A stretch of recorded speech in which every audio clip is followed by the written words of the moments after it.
Magandang araw!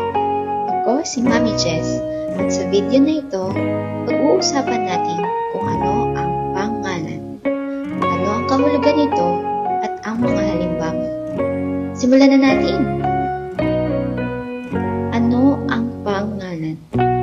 Ang pangalan ay mga salitang tumutukoy sa ngalan ng tao, hayop, bagay, lugar, at pangyayari. Ibig sabihin, ito ang pangalan ng mga bagay na nakikita o naiisip natin. Mga halimbawa ng pangalan: tao, nanay, doktor, bata, hayop, zebra, palaka, manok, bagay, lapis, upuan, sapatos, lugar, simbahan, parke, palengke, pangyayari, Pasko, kaarawan, kasal.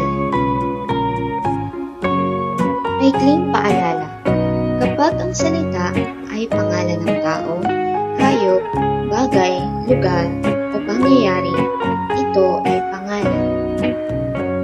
Sana ay may natutunan kayo tungkol sa pangalan.